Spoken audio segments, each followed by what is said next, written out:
Hello everyone, this is Direwolf20 and welcome to episode 43 of Direwolf20's Let's Play series. I'm working on a giant, awesome, and very powerful and fast mining well design. Now, I know last episode this thing didn't look too impressive because we were completely out of power when I ran it. So I would like to run it for you guys again now that it's not going to be super slow anymore. So let's activate this guy, engage.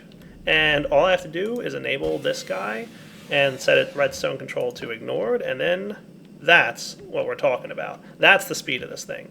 I think we've just about hit bedrock right now. So we can see that we've just hit bedrock and we're ready to move it again. So go for it. And then super fast mining goes.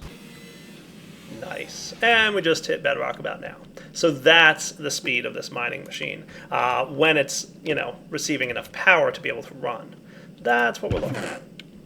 So we've got a really fast and powerful mining rig set up. It's just a couple tweaks and changes that we're going to need to make this thing really work well. So first off, you can see that I've gone ahead and added a light nexus here. I went and used diamond blocks just because I wanted them to charge up quickly because I was testing. Probably swap these out for gold. I don't think I'm going to leave 4 diamond blocks hanging out up here. I don't think it's necessary.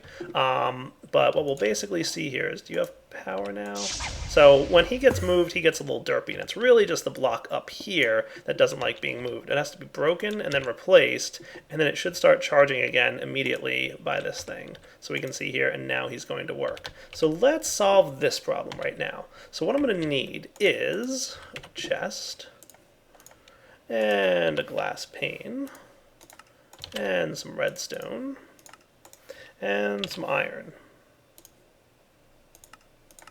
That should be enough. Let's make it so. So first off, we're going to make this thing right here. You know what else I'm going to need? It's actually stone. Just request about 10 of that. There we go. Almost. Oh, I had some. Cool. Hey, a computer. Nice. That's what I was going to make. And then we just surround the computer with a chest, and we've got ourselves a turtle. And we're going to call you label set gateway fixer. That's the name of this turtle. Cool. Now, what do we have to do with this turtle? Well, we're going to have to upgrade him with a diamond pick. So we're going to need 3. So you can see I'm short on diamonds again because I used 36 of them to make the caps out there. But don't worry. Come here, you. Let's go ahead and upgrade you with a diamond pick. So what I'm going to do for this thing is just set them up like so. Now, here's the deal, okay? Turtles, if they're in the middle of running a program and they're broken and then placed back down, or if the server shuts down, and I explained this in my turtle episode a little while back, they restart, right? Well, guess what? They're going to restart every time a frame moves them, and that's because frames, when they move the blocks, are kind of breaking and replacing, but also storing the data that's in them. I don't know exactly how it works. It's crazy computer programmer stuff.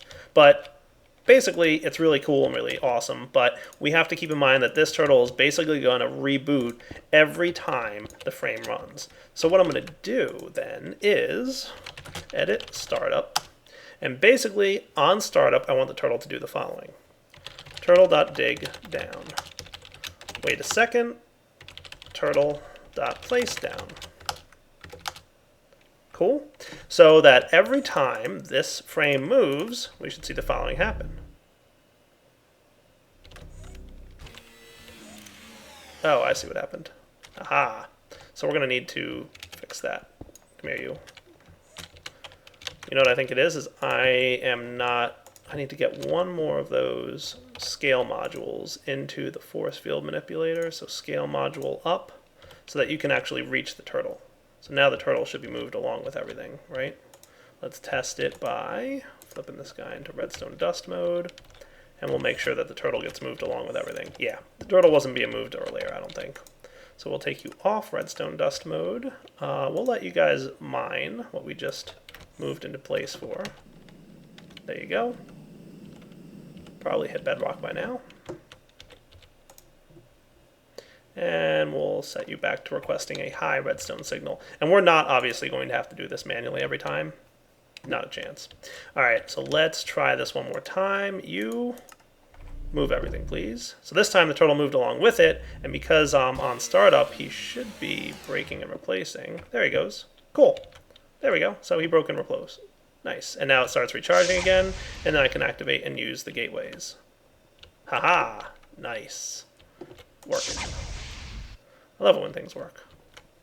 Very cool. So I want to test that one more time, so we'll let you guys run for about a few seconds here. Rapidly hitting bedrock. See what I told you guys about an UberMiner? I wasn't lying when I called this the UberMiner design, because it's pretty uber. And turtle should break and replace. And then it starts recharging again. Perfect. I love it. All right, guys. So we've solved the problem of the gateway, which, like I told you before, I knew was going to be a problem and had a solution for, and et cetera, et cetera. I was ready for it. All right. What else do we want to do? Good question. Let's see. All right, guys. So there's a couple things we need to do redstone related here, right? If we went and popped through the portal, we would find that we need to do a couple things. Number one, we have to disable the power here, right? So we have to make sure that it's, well, basically we need to supply redstone. What I'm thinking is I'm going to leave this on high so that it can only accept power when it's receiving a redstone signal, right? So like right now, it's not. So if we went and, you know, applied a redstone signal to this thing, so let's see, do I have a lever on me? I might not. I know. It's a funny thing with me. Once I start doing redstone things, I just always need and have not enough levers. So if we like apply a redstone signal there, boom. It's receiving power, it's doing its mining thing, and then we want to turn off the redstone signal so that it stops the power flow. And that's going to protect us a little bit. So that's plan number one. Number two is we need to apply a redstone signal to this guy, and it needs to be kind of more like a pulse, not like, you know, a straight up, let's see here. There we go. We want this guy to basically do... Oh, you know what? I should put my turtle back. I was testing stuff. Don't mind me. I want to make sure that everything's in place. Just putting startup back. And so basically we want like a button kind of thing. And hey, that works exactly like we would want it to. Nice. So he did the break and remove, and now these guys are back. So then we want a redstone signal back. So there's a couple places where we want to apply a redstone signal. And eventually there might even be one or two more. So this is working? Nice. That's what I like to see. That's exactly what I like to see. All right. Here's what we're going to do. We're going to play with RedNet cabling. I haven't shown this to you guys yet. So RedNet cable is really, really cool. For this, we're going to need some redstone cable or stuff. Just get a bunch of it. That should be plenty. And we also need some plastic sheets from Mine Factory Reloaded, as we recall. Raw plastic, which is basically rubber cooked in a furnace. Okay, so redstone should be spitting its way out of here, and then we can craft as many RedNet cables as we can. All right, or not. All right, I need to do this. There we go, plastic sheets, we'll do that, and a bit of redstone, and we've got ourselves some RedNet cable. Now, RedNet cabling is really cool. It's basically a way of sending multiple signals of redstone through a single wire. So normally if you wanted to run redstone cabling, even if it was from you know, the Project Red mod, if you weren't using bundled cable, if you're familiar with bundled cable from Project Red or Red Power, this is kind of similar. But why don't I show you guys how it works? Do I have any lamps handy? Let's see. I don't think so. Let me get something. You know what I can do? Pistons. There we go. That'll be good. This is a good demonstration for how these things work. So let's demonstrate how this will run. Okay, so I'm just going to put them in here. Again, I'm going to do the old easy demonstration thing. Okay, so this stuff is really cool. When you place it down, you'll see it kind of connects with this little, you know, thing here. Anything that's not connected to another block might not have that little square thingy going on. And I'm going to run this stuff right over here. And you can even put your levers right on it, just like that. Cool, right?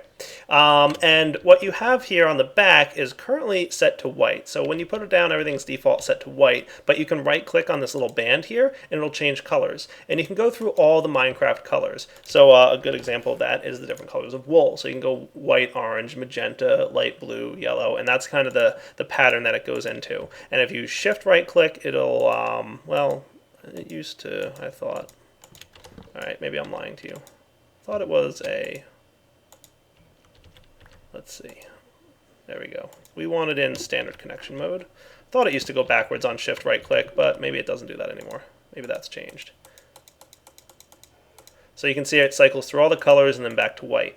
So what's cool is you can run all this through the same thing and the colors will relate to each other. So for example, if I flip the white lever, it'll activate the white piston. And if I flip the orange lever, it'll flip the orange piston and the magenta lever, and etc., etc. And you can have multiple levers. So it's all just individual channels of redstone energy going through the same cable. And it's very, very cool and powerful and awesome. And you'll love it, I promise. Play with it a little bit and you'll have a good time. Now there's also another redstone thing that you can do, which is like really crazy. It's the programmable RedNet controller. We'll play with those a little bit in the future, but for now what I'm looking for is a way to have one set of cables hooked up to one control mechanism, and what it's going to do is control all the different redstone signals that I need. So for now I know at least two, and like I said, there might be another one or two that come up down the line, so I want to be just prepared for that, right? So let's get ready to set this up. Alright guys, so to accomplish this crazy feat of automation, we're going to go with a little basic computer program. It's not going to be too complex, and you know what, I should sleep through this night. I don't want to be stuck here. So I made a golden computer, or what's otherwise known as an advanced computer. The reason? Well, advanced computers are cool because they have color. I mean, that's pretty much the main difference. You can do a couple other things with advanced computers over normal. We'll get into some of that in the future episodes, probably related to touchscreen monitors, which are pretty awesome. But I'm thinking like right here is a good place for this advanced computer to sit. Now what's cool about computer craft and the computers and all the stuff that we're having here is that it can interact with these RedNet cables very well. So what we can do here is hook up the RedNet cable to the back of this thing, okay? And we can run the cable to the different machines and items that we're going to be controlling with a redstone signal. So what do we need to control with a redstone signal? We need to control this guy, the force manipulator. We want to send a pulse to him, right? That's correct. And the button didn't move, obviously, because the force field doesn't reach the button.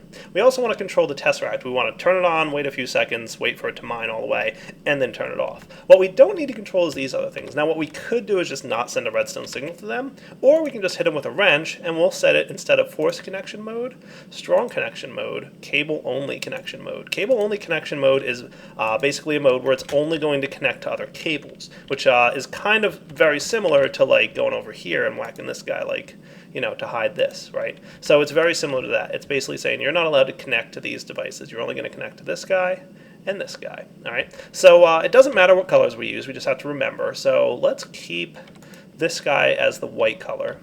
And over here, we'll set this guy to the orange color. Now, to set this and turn it on and off is really simple command. Redstone, or rs, dot set bundled output. First, we tell it where the output is. It's on the back of the computer. If we want to set it down, left, right, up, or above, it doesn't matter. And then which color you want to output to. So you could do, for example, if we want to output to the orange colors, we would do colors.orange. Okay? And what that'll do is it'll send to the orange color. Now, the different colors are represented by numerical values, and you could combine them. So if you wanted to do orange and white, you could do colors.orange plus colors.white. But for now, we're just going to do colors.orange. And that should have turned on the redstone signal on the orange capacitor instead of, across the board. So it didn't affect the white one, but the orange one is on, and we can see that because the queries just ran. Cool. When we're done, we can turn off the signal by just doing a redstone color, and we'll just make it the number 0, and that turns off all the colors, okay? Pretty cool. There's a couple other things we could do. So like, for example, if we turn this back on, we could do redstone.get bundled output on the back, and that should tell us 2, which is the representation of the color orange. White is 1, magenta is 4, the next one's 8, 16, 32, so it's powers of 2. Okay, so not to get too technical there, that's probably all the code you're going to see for this episode, because I know you guys love seeing the code all the time. So what we're going to do now is, actually I should just reboot the computer, and we'll see that that turned off the tesseract, because when the computer reboots, it'll completely stop the redstone signal, okay? So that's pretty cool. We've got a pretty nice setup here. So we've got a turtle that can do what we need it to do. So let me write a little bit of quick code, and then I'll be back to demonstrate this. Real simple program. It's going to set the color of the signal on the back to orange. It's going to loop 5 times, it'll sleep for 1 second and then print the iteration of the loop. So it's going to print 5 and then it's going to print 4. So it's going to go from 5 all the way down to 1, and each iteration it's going to subtract 1. So it's going to go 5, 4, 3, 2, 1, and then it's going to set the output back to 0. So let's run the mine program, and we should see 5, 4, 3, 2, 1. You can see the tesseract is on, and within a few seconds it should switch off. So it went 5, 4, 3, 2, 1 and turned off. All we got to do now is edit mine, and instead of setting the redstone signal here, what we'll do is sleep 1.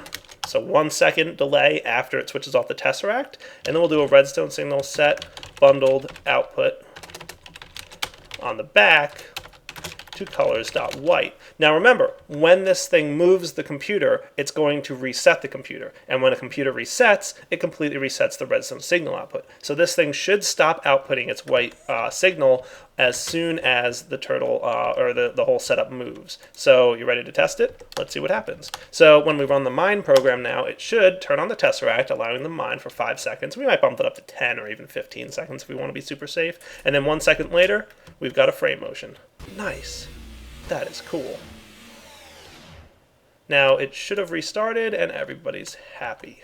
Nice. That's what I'm talking about. Now, did you... Oh, it didn't move this stuff. Haha, because we have to expand this. All right. So let's say to the west, we want to grab one more. That's the left side here. So we don't want a translation module. We want another scale module. I need to request a few things. Bear with me just a minute, guys. We're going to need a little bit of steel. Let's get like 10 of them and some diamonds. We'll get like 3 of them. And I think it's redstone we're going to need. Sure, just some random number will be good. Let's get some more of these focus matrices. 1, that should do. I'll just get that. And now we've got scale modules. Cool. So we just have to install a scale module to say, hey, also grab those wires that are out on the left side here. So now if we wanted to flip this on into redstone mode, we should see that those wires will move with us. Cool? Yes, good. That's what I wanted to see. All right, so we'll switch this guy off. We need to move the wires now because they didn't carry along with the frame because it wasn't configured to do that. Come here, you. These things do take a little bit to break sometimes. Don't mind that thing. It's just making noises.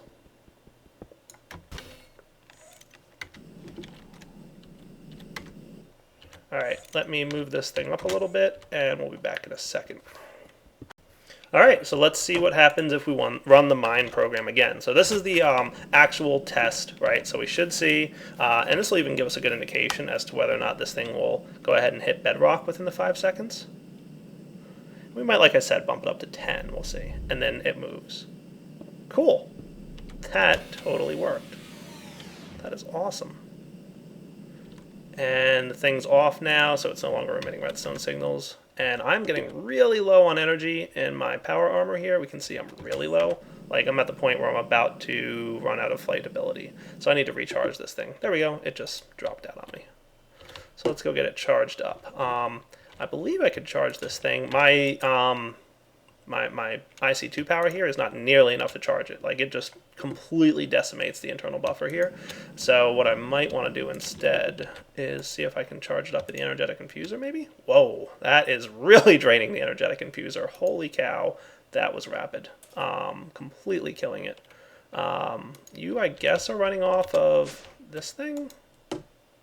So I should probably rewire like some parts of my base, but for now at least we've got, you know, a bit of juice in here.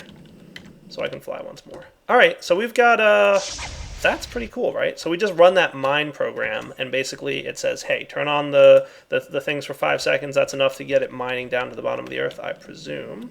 We can see that some of them are sticking around, some of them aren't. I really would like to find a way to prevent like such a mess from being made. But look, we're hitting bedrock like every time. That is awesome. So yeah, all we got to do is run the program called mine. And go. They're going to hit bedrock 5 seconds later, and then an extra second, and then go. Nice. How do you guys like that? Is that cool, or is that really cool? Those are the only 2 options. And I'm back home. Alright guys, seems like the last thing I need to do here is make an on-off switch. And that's what I'm about to make. So I'm going to use wireless redstone, one of my favorite mods. It's been around for a long time too. It's definitely got, you know, some good stuff going on here. So what I'm crafting is the stuff needed for some wireless redstone components. So first off, we're going to need to make a wireless redstone receiver. And in order to make one of those, we're going to need one of these awesome things, the wireless transceiver. Wireless transceiver is used for making the transmitter, and if you combine a stone bowl with the wireless transceiver, that's going to make your receiver dish. And basically all you have to do now is put these guys on top of an obsidian stick like so, and you've got yourself pretty close to what I needed to make. What am I missing here? I think I need redstone. Yes, there we go. That's what I'm missing. All right, so this guy makes a wireless transmitter, and this guy makes a wireless receiver. Awesome. Now, I'm going to show you this, but I also am completely aware and know for a fact that there's a bug here. So I'm both showing you this and showing you the fact that there's a bug that I have already been, you know, made aware of. And long story short, we're going to work around that bug, and then I think it's going to be fixed soon. I already mentioned it to the mod authors. But what's cool about wireless transmitters and receivers is they have a frequency, and you can set this frequency to like a crazy high number. So there's a whole bunch of different frequencies you can have, and basically if your two frequencies are the same, they're going to wirelessly transmit a redstone signal to each other. So matching frequencies, matching redstone signal. Neat? Neat. Okay, so let's go give this a try. So basically what I'd like to do is say, hey, if I've got, you know, a redstone lever flipped here, I want this thing to run. So all we need to do is pop over here and say, hey, if you're receiving a redstone signal, please do me the kind favor of... And now I have to figure out how to turn you. Can I turn you with this thing? Hey, I can. Cool. Please do me the kind favor of running. Okay, now here's where the problem comes in. I'm going to run the mine program real quick, and you guys are going to hit bedrock, and then it's going to move this whole thingy, and then we're going to see where the problem lies. At least we're going to see if the problem lies here. Oh, it didn't happen. Well, that's interesting. Cool. In single player, this disappears.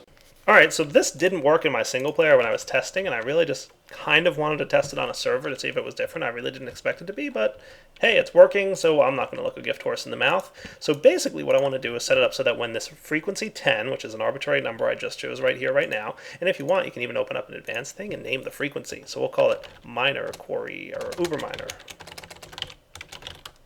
Set name. Cool. So now frequency 10 is now known as UberMiner. And if you ever want to set it to UberMiner's frequency, just double click on it and it'll switch over to 10. It's a nice cool thing that you can do.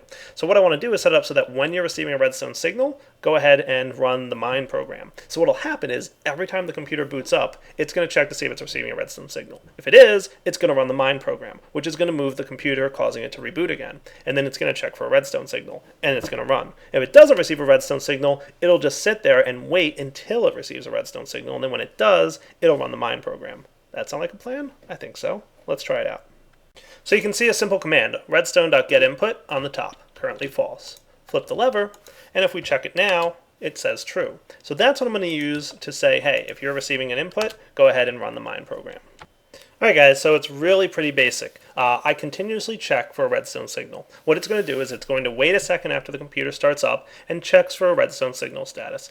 If it's true, if there is a redstone signal coming in on the top, then it's going to print out a message saying, hey, I detected a redstone signal, so I'm going to run the mine program. And then it's going to do exactly that, run the mine program.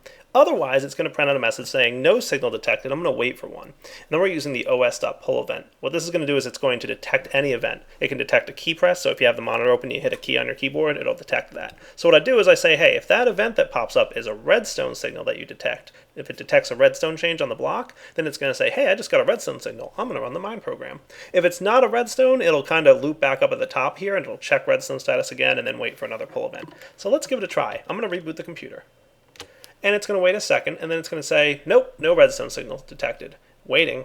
I'm going to hit a key on my keyboard. So like this is a non-redstone signal event that I just detected. It's going to detect an event change, and it's going to say, nope, that wasn't a redstone signal, so I'm just going to wait.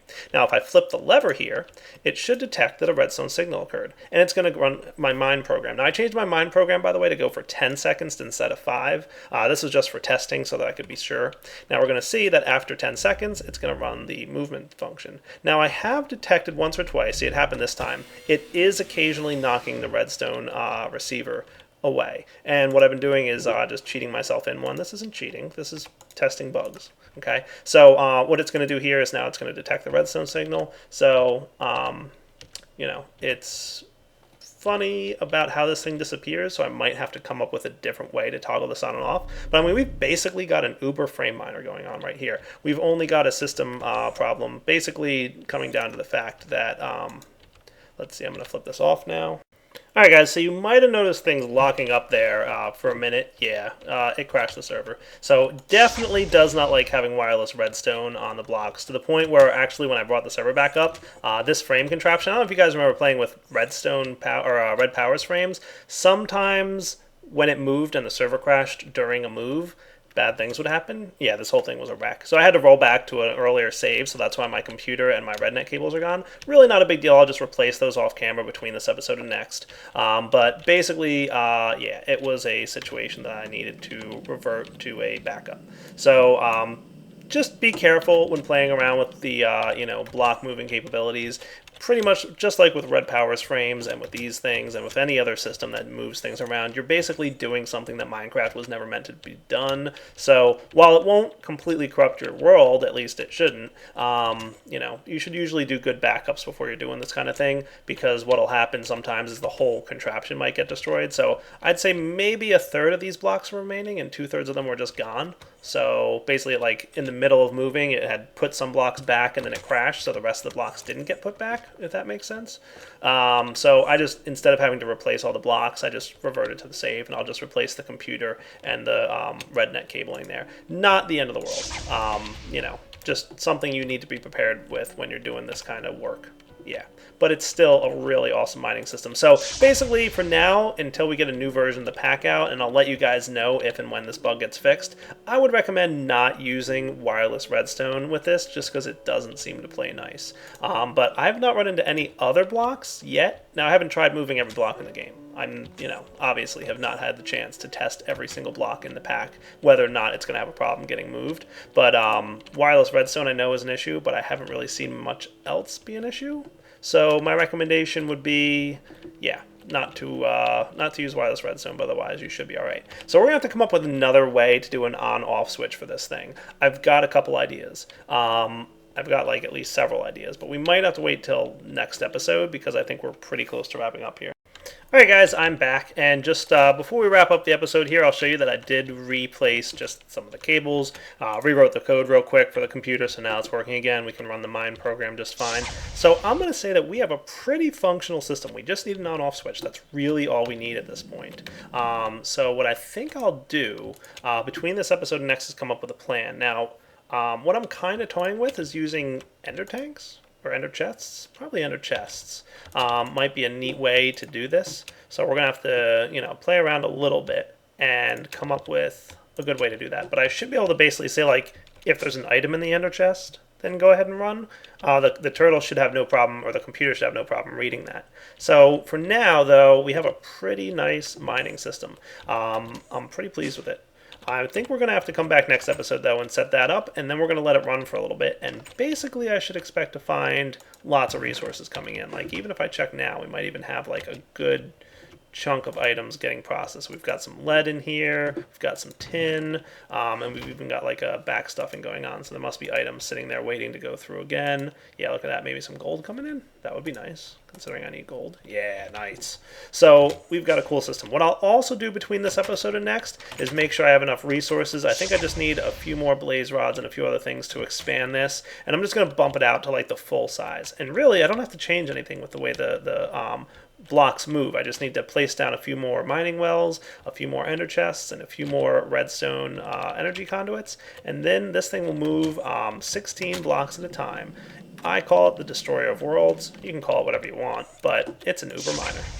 I'm pretty pleased with it. So, unfortunately though, here's one of the downsides. If I happen to come out here at night, you should have been actually moving. So yeah, you've got some juice in there. You should have enough to get me back. If it moves at night, I might not be able to get back, but I'm not going to worry too much about that. I probably just won't go out there at night too much. All right, guys, for now, this is Direwolf20 signing off. Hope you enjoyed the UberMiner. This thing, I think, is pretty unbeatable. I mean, it's basically you can expand it as much as you want. If you wanted to go nuts, you could easily bump this thing out to 32 or even 64 blocks. It's going to take more power to move, and it's going to take more power to run your mining wells, but you could really bump it out as far as you want. But I don't think you're really going to come up with anything that's much faster to mine than this. It hits bedrock, like I said, in 5 seconds, and that's 16 blocks across. Crazy. All right, guys. Hope you enjoyed the episode. Direwolf20 signing off. Take it easy.